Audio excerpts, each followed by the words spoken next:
On a organisé cette manifestation un petit peu dans l'urgence, comme tout le monde. Donc on n'a ni sono ni banderole. Mais on va vous faire la prise de parole intersyndicale départementale. Et ensuite, on laissera la parole aux déambulateurs. Et comme on n'a pas de papier non plus, c'est sur téléphone. Bonjour à toutes et à tous. L'intersyndicale morbihannaise, composée de la CFDT, la CGT, la FSU, FO, Solidaire et l'UNSA, est dans la rue aujourd'hui après le choc des résultats aux élections européennes. Pour la défense du monde du travail, les organisations syndicales s'unissent d'une seule voix face aux dangers qui pèsent sur notre démocratie et le monde du travail. Les exigences sociales doivent être entendues. Appelons quelques chiffres sur le Morbihan.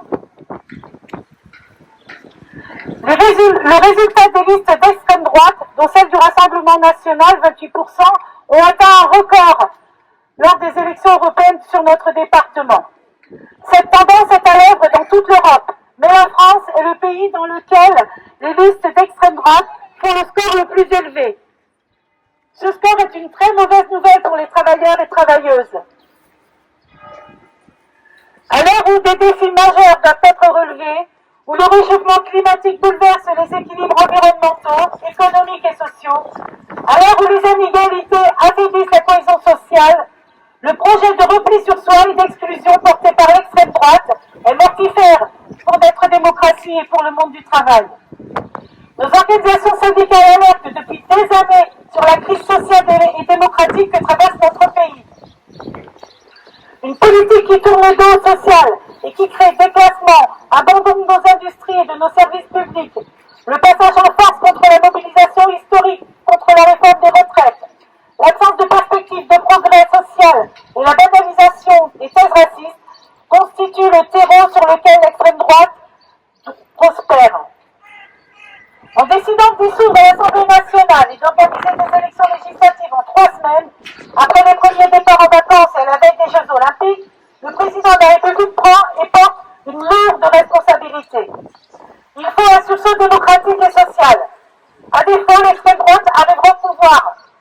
Nous l'avons vu à l'œuvre dans l'histoire, et aujourd'hui en Italie ou en Argentine par exemple.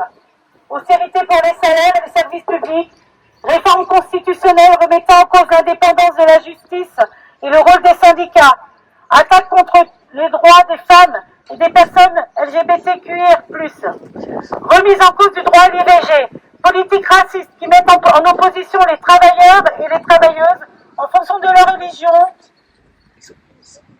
de leur couleur ou de leur nationalité. Nous connaissons ces votes en France comme en Europe. Ils sont toujours destructeurs pour les travailleurs et les travailleuses. Notre République et notre démocratie sont en danger. Il faut répondre à l'urgence sociale et environnementale et entendre les aspirations des travailleurs et des travailleuses.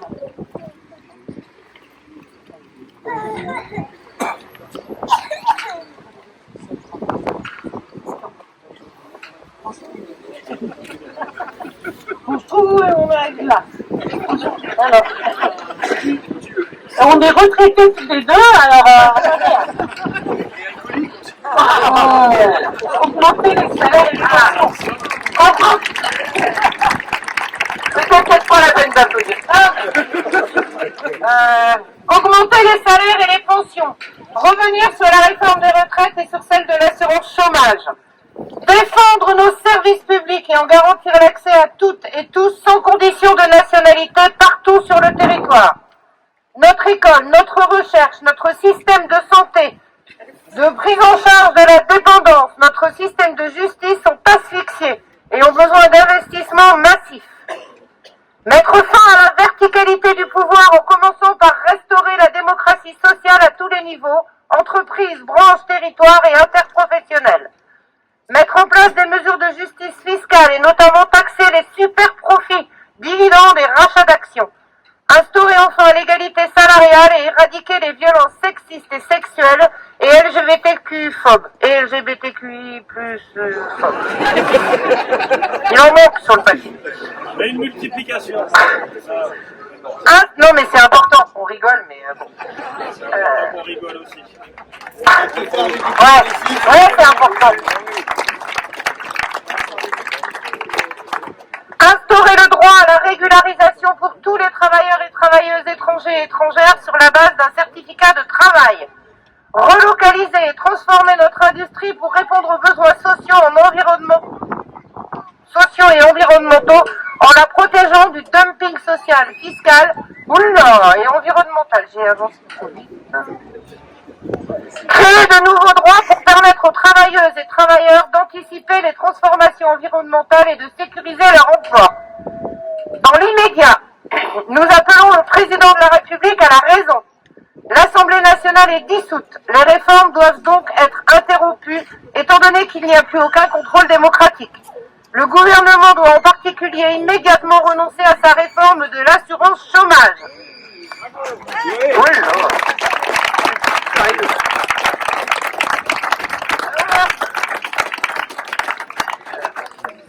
Aujourd'hui, nous sommes unis contre les idées et les responsables des partis d'extrême droite, comme le Rassemblement national, qui font croire qu'ils peuvent apporter des solutions.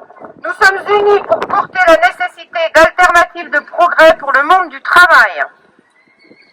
Nous voulons des formations politiques engagées pour la démocratie, pour un projet social, pour la formation politique capable de s'engager pour des formations politiques capables de s'engager sur la question des conditions de travail, sur les salaires et sur le pouvoir d'achat. Ça y est, j'ai encore perdu.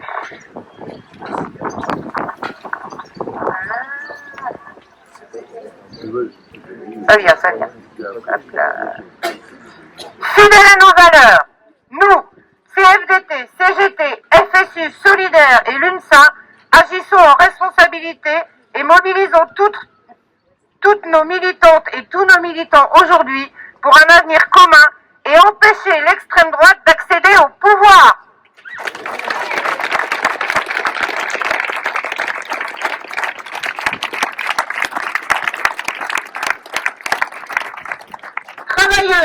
Travailleurs, mobilisons-nous chacune et chacun pour construire une société plus juste.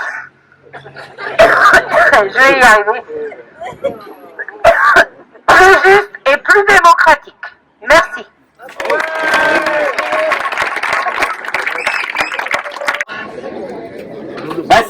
C'est l'appel du 15 juin quand même.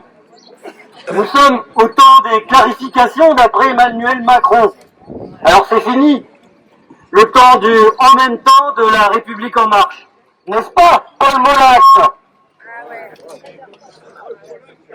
Il n'y a plus de en même temps. Et ce n'est pas Macron qui peut refaire le coup du en même temps pour ratisser large et agiter l'épouvantail du Rassemblement national, puis imposer par décret des politiques et des mesures destructrices de nos protections sociales.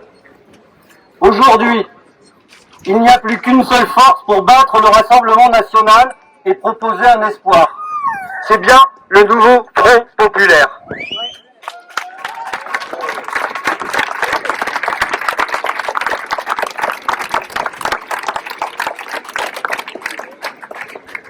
Si ce nouveau Front populaire gagne la majorité à la Chambre des députés et qu'un Premier ministre issu de ses rangs est désigné pour gouverner, c'est à ce moment-là qu'il faudra de nouveau se rassembler, s'organiser, agir, faire pression pour arracher des droits, abolir les lois iniques qui nous ont été imposées par décret et proposer l'impossible.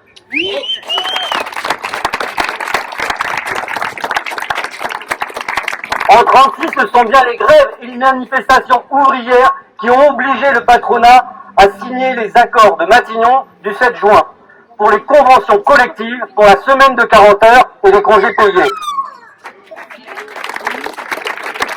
Nous aurons alors là vraiment la possibilité de changer quelque chose. Après avoir voté, nous aurons le devoir d'exiger. Ce nouveau Front populaire ne fera rien si nous n'exigeons rien. Dans notre circonscription, jusqu'à 7 heures, plusieurs candidats sont en lice. Paul Molac pour l'IOT, Rosen Guégan pour Horizon, donc pour Macron, et d'autres qu'on ne citera pas. Et enfin, Léa Le Fléchère, la candidate pour le nouveau Front populaire et le programme Contrat de législature.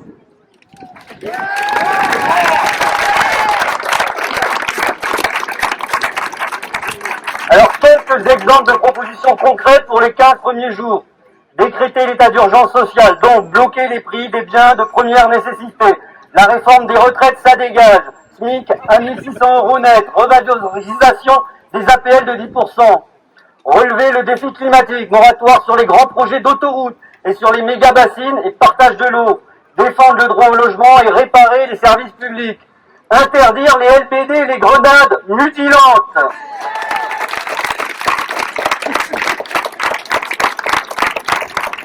Défendre l'Ukraine et la paix pour le continent européen. Également agir pour un cessez-le-feu immédiat à Gaza et reconnaître immédiatement l'État de Palestine sur la base des résolutions de l'ONU.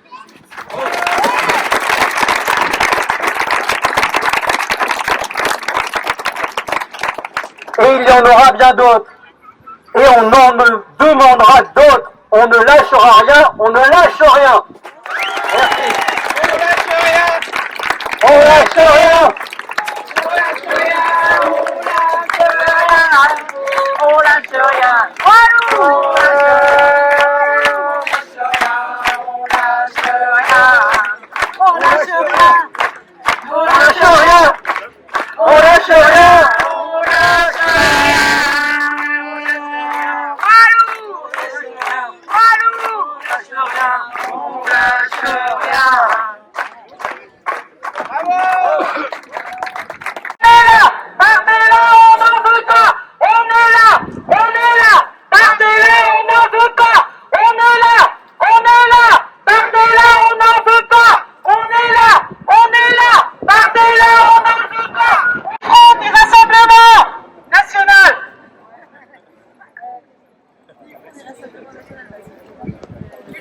Ah oui, non,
Tous ensemble, front populaire.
chiffres, évidemment, venez nous les donner et on est ouvert à toute idée pour se mobiliser. On a vu que ça avait très bien marché pour la réforme des retraites. Le pays de Plernel était cité partout dans le Morbihan, donc et même au niveau national. Donc on n'hésite pas. Je vais laisser la parole à Flavie par rapport au... Ah oui, alors rajoute la compte. Voilà. Parce que la compte est